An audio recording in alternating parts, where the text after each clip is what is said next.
तर उपमुख्यमंत्री अजित पवार यांच्या जनसन्मान यात्रेला गुरुवारी नाशिक जिल्ह्यातल्या दिंडोरीमधून सुरुवात झाली आणि गेल्या काही दिवसांपासून अजित पवारांच्या पिंक पॉलिटिक्सनं सर्वांचं लक्ष वेधून घेतलंय।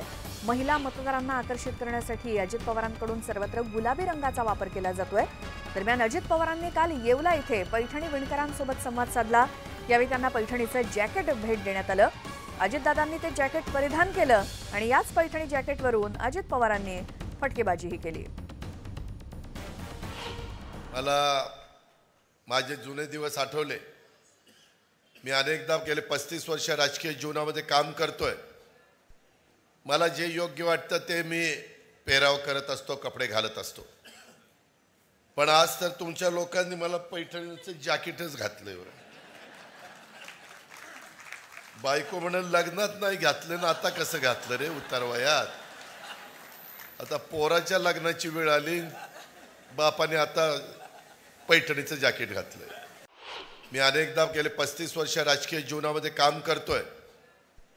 मला जे योग्य वाटतं ते मी पेराव करत असतो, कपडे घालत असतो। संचालकांच्या वतीनं आदरणीय दादांचा सत्कार होतोय। हातमाग देऊन दादांचा या ठिकाणी सत्कार केला जातोय, त्याचा स्वीकार दादांनी करावा। यानंतर एक सविस्तर बातमी बघूयात। केंद्र सरकारनं महाराष्ट्राला एक मोठं गिफ्ट दिलंय। जालना ते जळगाव नवीन रेल्वे मार्गाला केंद्रानं मंजुरी दिली आहे आणि या नव्या 174 किलोमीटर रेल्वे मार्गासाठी तब्बल 7,105 कोटी रुपये मंजूर करण्यात आले। या प्रकल्पामुळे महाराष्ट्राला उत्तर महाराष्ट्रासोबत जोडलं जाणार आहे आणि केंद्रानं या प्रकल्पाला मंजुरी दिल्यानंतर उपमुख्यमंत्री देवेंद्र फडणवीस यांनी पंतप्रधान मोदी आणि रेल्वे मंत्र्यांचे आभार मानले।